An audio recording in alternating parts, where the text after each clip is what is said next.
Hi friends, welcome to AVS all in one channel. ఈరోజు ఈ వీడియోలో సాంబార్ ఎలా ప్రిపేర్ చేయాలో చూద్దాము. ఇదైతే ఇడ్లీ, అలానే దోశ, వైట్ రైస్ కూడా చాలా బాగుంటుందండి. అలానే టిఫిన్స్లో కూడా వాడుకోవచ్చు. సో చూసారు కదా, కావాల్సిన ఐటమ్స్ అయితే చూద్దాం. ముందుగా నేనైతే కందిపప్పు అయితే తీసుకుంటున్నాను. ఇదైతే కాఫీ గ్లాస్ కంటే కొంచెం ఎక్కువగా అయితే తీసుకున్నానండి, స్మాల్ కప్పు. సో అందుకే కొంచెం పెసరపప్పు కూడా తీసుకున్నాను. ఇక్కడ రెండు ఈక్వల్గానే ఉండాలి.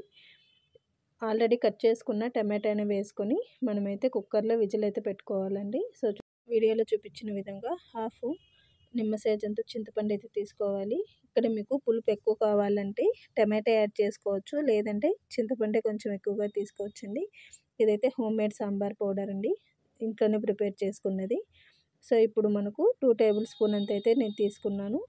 వీటిలో కొంచెం కారం తక్కువ, అందుకనేసి కారం పొడి సపరేట్గా యాడ్ చేసుకుంటాను. ఎప్పుడు సాంబార్ పొడిలో ఎక్కువగా కారం అనేది వేసుకోమండి. సో ఆల్రెడీ విజిల్ అయితే వేపించాము కదా, పప్పు అనేది బాగా స్మూత్గా అయితే ఉడికింటుంది. అదే పప్పుకైతే తీసుకొని బాగా స్మూత్గా అయితే రుబ్బుకోవాలి. ఇక్కడ టమాటాలు అలానే కందిపప్పు అనేది బాగా స్మాష్ చేసుకోవాలండి. ఇలా స్మాష్ చేసుకున్న తర్వాత పోపు అయితే పెట్టుకోవాలి. ప్యాన్ పెట్టుకొని అందులోకి ఆయిల్ అయితే వేసుకోవాలండి. ఇక్కడ సరిపడినంత ఆయిల్ అయితే వేసుకోవాలి. పోపు దినుసులన్నీ యాడ్ చేసుకోవాలండి. ఈ సాంబార్లో అయితే మనము జస్ట్ లైట్గా బెల్లం యాడ్ చేసుకున్నా కూడా చాలు, మనకు ఉడిపి సాంబార్ స్టైల్ అయితే వస్తుంది. తిరగవాత కావాల్సిన ఐటమ్స్ అన్నీ వేసుకొని లైట్గా ఫ్రై అయితే చేసుకోవాలండి. ఆయిల్ ప్లేస్లో మీకు నెయ్యి కావాలన్నా నెయ్యితో కూడా మనము పోపు అయితే పెట్టుకోవచ్చు. సో చూసారు కదా, ఇప్పుడు చింతపులుసులో అయితే నేను సాంబార్ పౌడర్ అలానే కారపొడి అయితే కలిపాను కదా, ఫస్ట్ ఆ పౌడర్ అయితే వేసుకొని మిక్స్ చేసుకోవాలి.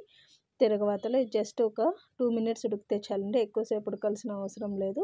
చూసారు కదా, మనకైతే సైడ్స్ అయితే ఆల్రెడీ ఉడకడం అయితే స్టార్ట్ అయింది.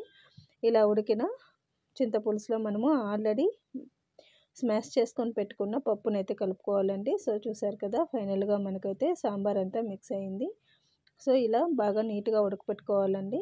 ఇలా ఉడికిన తర్వాత మనమైతే ఇడ్లీతో సర్వ్ చేసుకున్నాం అనుకోండి, మనకైతే ఈజీగా ప్రిపేర్ చేసుకొని సాంబార్ అయితే టిఫిన్లోకి అయితే రెడీ అయిందండి. ఈ వీడియో కనుక నచ్చినట్టయితే లైక్, షేర్ అండ్ సబ్స్క్రైబ్ చేసి మీ ఫ్యామిలీ మెంబర్స్కి అయితే షేర్ చేయండి. ఈ వీడియో లైక్ చేయడం వల్ల ఎక్కువ మందికి అయితే షేర్ అవుతుంది.